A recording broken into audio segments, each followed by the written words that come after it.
নমস্কার। ভাগ্য দর্পণে অর্পিতাজি চ্যানেলে আপনাদের সকলকে অনেক অনেক ভালোবাসা। আমি অর্পিতা। আজ আমি কথা বলবো রাশিচক্রের শেষ এবং সব থেকে সংবেদনশীল রাশি মীন রাশি সম্পর্কে। মীন রাশির বন্ধুরা, আপনারা গত কয়েক বছর ধরে শনির সাড়ে প্রভাবে এক গভীর মানসিক পরিবর্তনের মধ্য দিয়ে গেছেন। মনে হয়েছে যে ভাগ্য আপনাকে বারবার পরীক্ষা করছে, কিন্তু আর চোখের জল নয়। 12 বছর পর আপনার রাশির অধিপতি দেবগুরু বৃহস্পতি এমন এক অবস্থানে আসছেন যা আপনার জীবনের সমস্ত হারানো সুখ ফিরিয়ে দেবে। ঠিক কোন মাসে আপনার দীর্ঘদিনের স্বপ্ন পূরণ হবে, কখন পকেটে টাকা আসবে, আর কখন মনের মানুষ আপনার জীবনে পাকাপাকি ভাবে আসবে, আজ আমি সময় ধরে ধরে তার পূর্ণাঙ্গ আলোচনা করব। শেষ পর্যন্ত সঙ্গে থাকুন, কারণ শেষে মীন রাশির জন্য থাকছে একটি বিশেষ মিরাক্কেল টিপস। প্রথমেই আলোচনা করি মে মাস থেকে জুলাই মাস পর্যন্ত। এটি আপনার জন্য হতাশা থেকে মুক্তির সময়। মে মাসের পর থেকে আপনার মনের উপর থেকে একটা ভারী বোঝা নেমে যাবে। আপনি অনেক বেশি সৃজনশীল এবং শান্ত অনুভব করবেন। আপনার ষষ্ঠ ইন্দ্রিয় খুব প্রখর হয়। এই সময় কোনো তীর্থ ভ্রমণ বা আধ্যাত্মিক গুরুর সান্নিধ্য পাওয়ার যোগ রয়েছে। আপনার অমীমাংসিত অনেক প্রশ্নের উত্তর আপনি নিজে থেকেই পেয়ে যাবেন। এই সময় অতিরিক্ত ভাবের জগতে গা ভাসাবেন না। বাস্তবকে মেনে নিয়ে এগিয়ে চলাই হবে আপনার আসল কাজ। আগস্ট থেকে অক্টোবর ফেজে আসি। কেরিয়ারে অভাবনীয় উন্নতি এবং লক্ষ্মী লাভ হবে। আগস্ট মাস থেকে মীন রাশির জাতকদের জন্য অর্থের জোয়ার শুরু হবে। সেপ্টেম্বর মাসে বৃহস্পতির শুভ প্রভাবে আপনি কর্মক্ষেত্রে নতুন কোনো উচ্চতায় পৌঁছবেন। যারা শিক্ষা, মোটিভেশনাল স্পিকিং বা লেখালেখির সাথে যুক্ত, তাদের জন্য এই সময়টি গোল্ডেন পিরিয়ড। অক্টোবর মাসে আপনার ব্যবসায় এমন এক শুভ যোগাযোগ তৈরি হবে যা আপনার আয়ের পথকে দীর্ঘস্থায়ী করবে।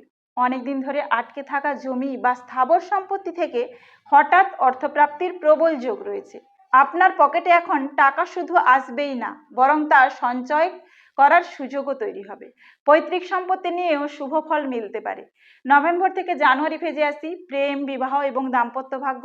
মীন রাশির মানুষরা প্রেমের সাগরে ডুবে থাকতে ভালোবাসেন। বছরের শেষ ভাগটি আপনার সম্পর্কের জন্য আশীর্বাদ স্বরূপ। যারা একাকিত্বে ভুগছিলেন, নভেম্বর মাসে তাদের জীবনে কোনো আধ্যাত্মিক এবং শান্ত স্বভাবের মানুষের প্রবেশ ঘটবে। মীন রাশির জন্য 12 বছর পর এমন এক শুভ বিয়ের যোগ আসছে যা আপনার একাকিত্ব ঘুচিয়ে দেবে। ডিসেম্বর থেকে জানুয়ারি মাসের মধ্যে আপনার বিয়ের কথা পাকাপাকি হওয়ার প্রবল যোগ রয়েছে। যারা বিবাহিত, তাদের মধ্যে এক নতুন বোঝাপড়া তৈরি হবে এবং আপনারা কোনো পারিবারিক ভ্রমণের পরিকল্পনাও করতে পারেন। যারা নতুন অতিথির আগমনের অপেক্ষায় ছিলেন, তাদের ঘরে এই সময় খুশির খবর আসতে পারে। এবার আসবো ফেব্রুয়ারি এবং পরবর্তী সময়ের কথা।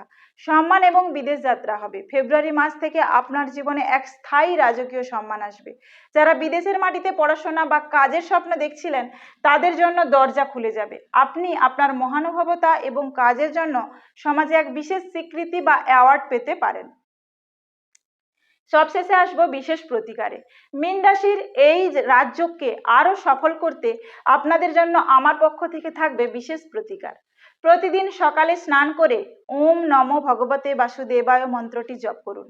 সম্ভব হলে প্রতি বৃহস্পতিবার ভগবান বিষ্ণুর চরণে হলুদ ফুল অর্পণ করুন। প্রতিদিন কপালে হলুদের তিলক লাগান এবং গরুকে কলা বা গুড় খাওয়ান। উত্তর পূর্ব দিকে মুখ করে ধ্যানে বসলে আপনার মানসিক শান্তি কয়েক গুণ বেড়ে যাবে এবং মানসিক শক্তিও বাড়বে। আপনার রাশি যদি মীন হয়, তবে কমেন্টে লিখে জানান জয় শ্রী বিষ্ণু বা ওম নমঃ শিবায়। ভিডিওটি ভালো লাগলে লাইক দিন এবং শেয়ার করুন। সাবস্ক্রাইব করতে ভুলবেন না। আপনাদের প্রিয় চ্যানেল ভাগ্য দর্পণে অর্পিতাজি। আপনাদের অর্পিতা সব সময় আপনাদের সাথে আছে, পাশে আছে। দেখা হচ্ছে পরের ভিডিওতে। ততক্ষণ ভালো থাকুন, সুস্থ থাকুন। নমস্কার।